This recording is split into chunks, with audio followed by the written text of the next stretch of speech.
look at what we see here. We hear Dr. Stephen Greer talking about breakthroughs in propulsion were done in October 1954. Is there any way to back that statement up? Turns out he's correct. From the reference works, the newspaper clippings, they bear this out.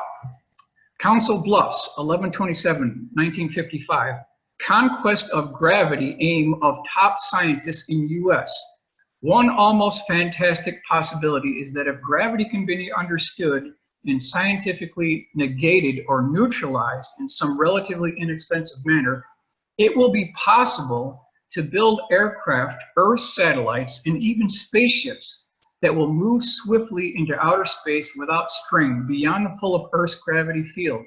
They would not have to wrench themselves away through the brute force, there's that statement again, of powerful rockets and through expenditure of expensive chemical fuels. Here's another one. The jet age is obsolete, and the rocket age. You old men of 25 or 30 years still plodding along in the jet age, wake up. Jet propulsion is obsolete. The Sputnik will shortly appear as crude as the wax wings of Icarus. I love the way they did this here. It says, we are entering the age of anti-gravity space travel. Spherical craft made weightless and propelled by anti-gravity engines may soon attain almost the speed of light, or 600 million miles per hour. This is not a dream. Since 1953, the Canadian government has been working on Project Magnet. At least 14 US universities and other research centers are trying to crack the gravity barrier. Teams of researchers and engineers from 4 major American aircraft companies have anti-gravity designs and data on their drawing boards, proving that whatever goes up does not have to come down. So this is the Daily News, November 9th, 1957, exactly what Dr. Greer was talking about. So ladies and gentlemen, it's very clear that at least by 1955, they have made a breakthrough. I'm not talking about rockets, I'm talking about something completely different, nothing having to do with piston reciprocal engines, jet engines, rockets. We're talking about a completely different propulsion system here. Now, we've been hearing so much about this December 17, 2017 New York Times article about these tic-tac shaped UFOs that were tracked on radar by F-15 pilots. A better way to describe these would be cough, throat lozenges, or something you would take if you had a cough. That might be something as a better terminology or the configuration of what these things look like. Cough drops or throat lozenges, kind of within the same family of vehicles. I just wanted to point out that this is not, ladies and gentlemen, the first time these craft were seen. This is March 1967, WYCOMBE, Pennsylvania. A very similar tic-tac looking craft was seen. No visible means of propulsion, no jet engines, no propellers, no wings. It had what looked like rivets on the outside, and it had these electrical probes that came up, and there were 3 on either side for a total of 6. So this is 1967. This is one of the cases that I've been able to dig up within my personal files. So this is years before the F-18 got their thing. So we're already talking the technology was there. Now, I want to break into the 3 tiers of technology. I have to give credit to my good friend Mark McCandlish. He's the one that coined that term, the 3 tiers of technology. Tier 1, ladies and gentlemen, is the common, ordinary, garden variety, vanilla flavored aircraft. Your F-15s, your F-16s, your F-14s, the star of Top Gun. That's what we're talking about with Tier 1, the common aircraft that you would see at your ordinary air show. Tier 2 is the previous black programs which have been declassified and put into the so-called white world. That includes the F-117A stealth fighter, the B-2 stealth bomber, the Boeing Phantom Works bird of prey that was declassified October 2002 during the Bush administration. That's Tier 2. Tier 3 is the classified, unacknowledged special access programs which have virtually no congressional oversight and circumvent the quote-unquote established laws of physics.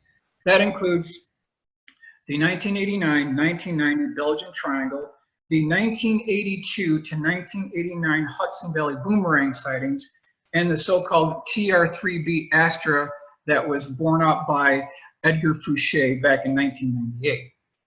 Now, I'm asking the question, is there a fourth category? Yes, ladies and gentlemen, there is a fourth category, and that is the unidentified submerged objects. 51% of all UFO cases are in point of fact USO, unidentified submerged objects. We've got multiple cases within the Cold War of these gigantic 200 to 300 meter long torpedo-shaped craft that were just blasting and bursting out of the ocean right next to these Russian Typhoon-class nuclear-powered submarines. This went on all throughout the 70s and 80s, documented cases of these strange craft bursting out of the ocean. Doesn't appear to be anything man-made, so we could actually be looking at interdimensional tricksters as this fourth category. Now, why do we say that? Because as Jacques Vallée had talked about, these USOs, these UFOs, they can appear and reappear at will. They can materialize and dematerialize at will. They've been seen going in and out of oceans. They've been seen going into the sides of rock strata and mountains at will. So we could be looking at interdimensional tricksters rather than extraterrestrial vehicles or extraterrestrial visitors. This is something we need to keep in mind. Now, within the military-industrial complex, there's a couple of terms that they actually use.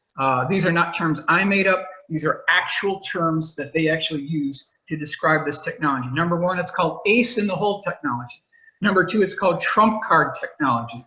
Number three, it's called silver bullet technology. Now, they don't roll out these toys for just some national skirmish between some terrorist thing or a small thing. These are reserved for last resort type events, wars where they need to do a surgical strike.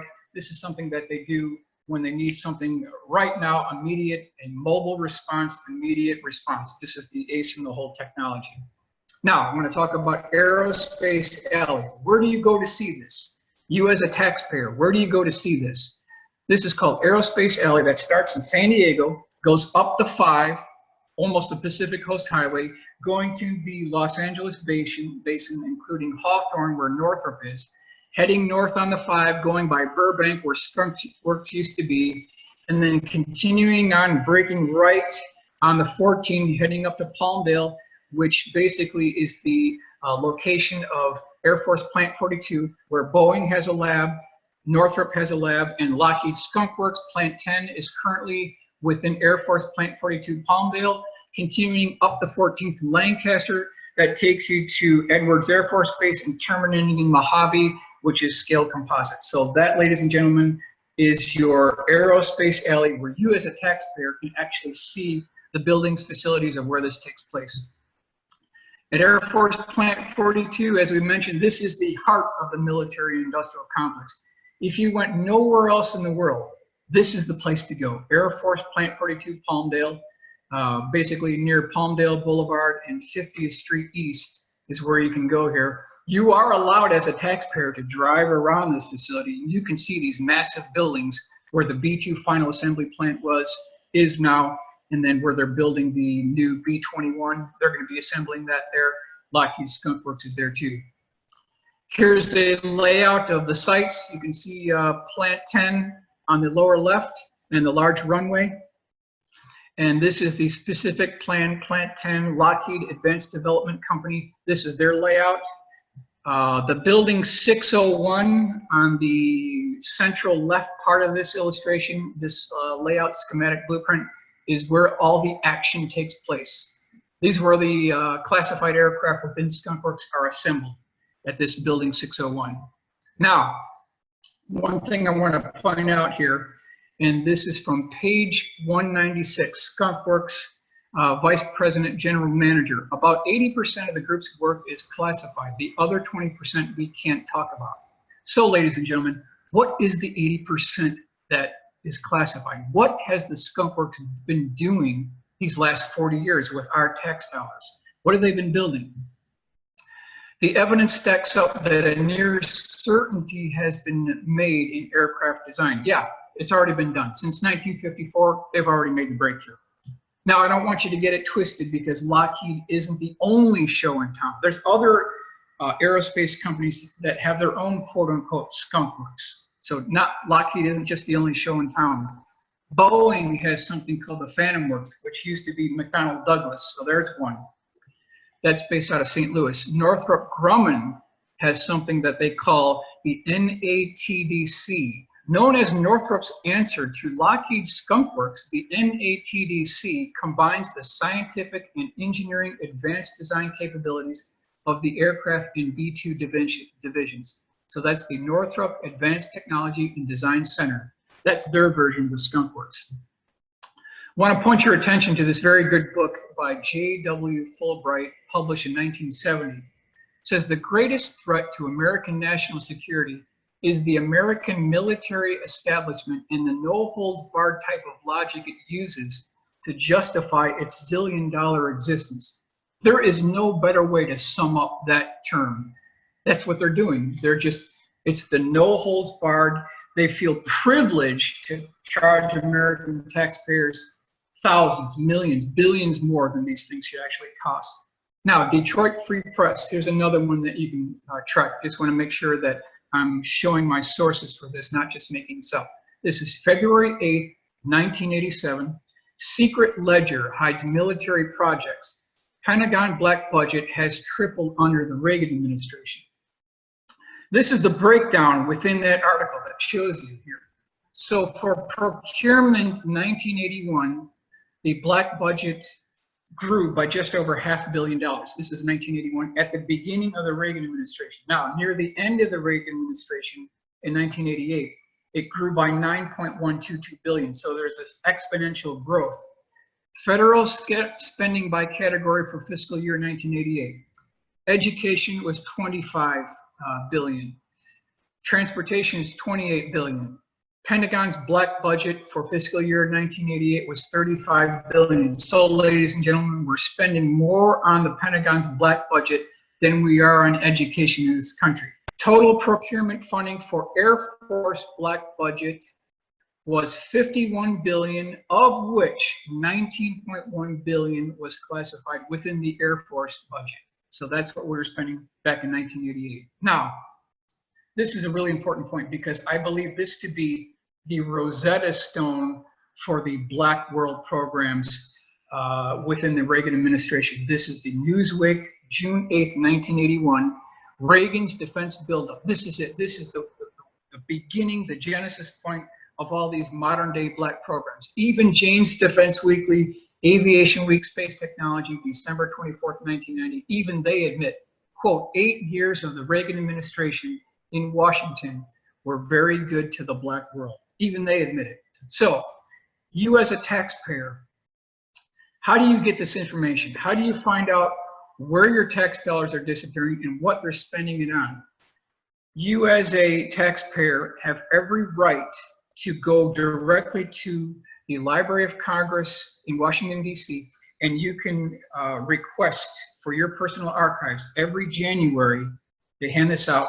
It is called the RDT&E Programs R1. That stands for Research, Development, Test, and Evaluation Programs R1, Department of Defense budget for fiscal year 1994. You can get this for any year, and you can get it free of charge. If you walk right into the Library of Congress, they'll give it to you. Now, within these documents, there's one for the Air Force, the Navy, the Marines, the Army. You get the Air Force one, and you start going through this rather boring multi-page document, and they tell you what the program element number is, which is on the left-hand column, and then over to the right, they give you the code name for the program, and they tell you what the total amount was spent. So that's how you can figure out where your tax dollars are disappearing. However, when you get into the category of unacknowledged special access programs, these costs start disappearing, and they start using these ambiguous names to describe the programs because they don't want anyone to know. Give you a couple of examples. Senior year operations, forest green operations. There's no information on the program and nothing to tell you how much was spent. So, ladies and gentlemen, the bottom line is you take the total amount, you subtract the knowns, and what you're left with, ladies and gentlemen, is the black budget. Couple other examples here. Here's one, Copper Coast. No information no funding disclosure. Omega is another one. Theme Castle, Senior Citizen. Now, one thing I want to point out is the shorter the name, the more deep classified the program. Let me repeat that. The shorter the name, the more deep classified the program. So, in this case, Omega would be more secret than Copper Coast. This I got from the John Andrews collection, who was the Senior Project Design Engineer Testers Model Corporation in San Diego. He did some fantastic work on classified black budget programs. And here's a couple of requests that he had made regarding these code names. Number one, Rosetta, that's another one. Housekeeping, Redbird, Rainbow, Snowbird, these are all within these classified programs. Now, another hobby of mine is tracking military aircraft procurement in our tax dollars and where these billions have been disappearing. It's incredible to find out where these things have been disappearing from. Editorials on file, Pentagate, $600 for a toilet seat cover. Is that really true? I mean, are we really spending $600 for a toilet seat cover? Are we really spending $400 for a hammer, or is there something more going on here? Rat hole, you can see all these billions getting sucked into the Pentagon, cost overruns, shenanigans that they've been doing on the side, gold plating aircraft, different systems, just crazy. Here's another one. That's beautiful. What makes it go? Military industrial complex, bribery. So you can see those high-level military brass are in conjunction and in bed with the suits over at the defense contractors. These guys are working hand in hand at the cost of $1 billion to taxpayers. We're the ones that are paying for it.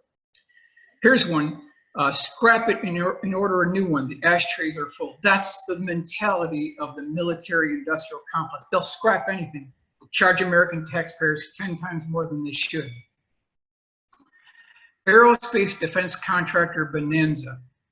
We're talking about Lockheed Martin, General Dynamics, Boeing, Rockwell International, Northrop Grumman, McDonnell Douglas. These are the contractors that have been cashing in for years. Okay, ladies and gentlemen, let me hit you with this. Back in 1955, Kelly Johnson charged the American taxpayer $1 million for the U-2 Spy plane. So I ask you, does that sound like a reasonable deal? Does that sound like we're getting our money's worth? $1 million in 1955? You betcha. That's a really good deal for the intelligence gathering capability that the U-2 provided the CIA back in 1955. Fantastic deal. In fact, something that's happened that has never happened before. Kelly Johnson ran the skunk works so efficiently, he actually returned money to the government. That never happens. It will never happen again. So in 1955, $1 million, well worth the money, no doubt about it. Now, I want to highlight this book, The Pentagonists, an insider's view of waste, mismanagement, and fraud in defense spending by Ernest Fitzgerald. So, ladies and gentlemen, I want to ask you, take a look at this little puller here, this little block. It's about 2 inches in length. It's about 3/4 of an inch wide, and it's about just over an 1/8 inch thick. How much did American taxpayers spend on this back in 1982, 1983? Right around $13,717. Just an unbelievable amount. That's something that should cost no more than $3 each. Here's the original price breakdown. 1982, it was $10,000 for this little machine block. In 83, it was $13,000. They finally settled on a price back in 1984 of $8,832. This is Pentagonist page 214. What's interesting, though, is the General Accounting Office did an audit of those parts, and they found out none of them worked. So perhaps hundreds of thousands of these parts were made at $13,000 each, and they all got scrapped. Here's another one, Washington Post, August 17th, 2007. Defense contractors was paid $1 million to ship 2 washers. Again, Washington Post, August 17th, 2017. $1 million to ship 2 39-cent washers. Guess who paid for it? You and me, taxpayers. Here's one. Pentagon is page 211. American taxpayers were charged $9,606 for a 12-cent Allen wrench. And the stories keep coming in and coming in. Here's another one. Taxpayers were billed $7,622 for the coffee maker installed in the C-5 military transport plane. New York Times, September 20th, 1984. Ladies and gentlemen, this is just the tip of the iceberg. There are thousands of accounts of this. Fraud, waste, and abuse. New York Times, March 30th, 2011. Audit of Pentagon spending finds $70 billion in waste. Incredible. Lockheed Martin F-22 Raptor is $412 million per aircraft. I got to repeat that. It's just incredible. $412 million per aircraft. Ladies and gentlemen, that is more than the original cost for the B-2 stealth bomber back in 1981. How does a fighter cost more than a bomber? Just unbelievable, unbelievable. Just to prove it, here's the source, CNN, September 24th, 2014. Problem-plagued plane hits ISIS. F-22 goes into combat. The problem-plagued F-22 Raptor took part in its first combat mission Monday night, hitting ISIS targets in Syria. The price tag for those jets, which were in development for decades, is a staggering $412 million each, triple its expected cost, according to the GAO. Unbelievable. 648 F-22s were planned, but only 195 were built. Now, one of the current poster childs for cost overruns is the B-2 stealth bomber. Originally, they were coming in at well under $1 billion per each. They were supposed to build 132. B-2 stealth bomber rollout November 22nd, 1988 in Palmdale. This is at the Northrop Final Assembly Plant. Here's what I call the $10 billion photograph. At the end of production, they originally were proposed to have 132 bombers. By the time the production ended, they only built 21. So if you take the $22.4 billion that they already poured into the program, which you'll never get back, and you amortize that over the amount of aircraft that were built, it's $2.2 to $2.3 billion per aircraft. And inside this plant, you can see 1, 2, 3, 4 times 2 is 8. So we're looking at nearly $10 billion per aircraft for the B-2 stealth bomber.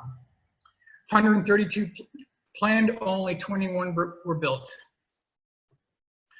An $80 billion bust, Newsweek, December 5th, 1988. They asked the question, is it an $80 billion bust? Here's the cost breakdown, and you can see how the costs have risen as the years went by. In 1989, it was $274 million. In 1990, it was $530 million per aircraft. In 1991, it was $864 million per aircraft, and as I mentioned before, at the completion of the production run, it was $2.3 billion per aircraft. Unbelievable. Time, July 31st, 1989. It says, House Armed Services Committee Chairman Les Aspin estimates that the eventual cost of the stealth bomber will be $1.058 billion. That's a bargain. At that price, the 70-ton B-2, weighing equivalent to 2 million troy ounces, would cost more than its own weight in gold. Unbelievable. So if you gold-plated this thing, it costs more than just gold. It's unbelievable the amount going on here. Now, the B-2 used to be the poster child for this overcost and overruns. Ladies and gentlemen, we now have a brand new poster child for fraud, waste, and abuse in military procurement spending. They have a name for this program. They call it the plane that broke the Pentagon's back. I'm talking about none other than the F-35, the Lockheed Martin Joint Strike Fighter F-35. It is currently, according to 60 Minutes, 8 years behind schedule, $163 billion over budget.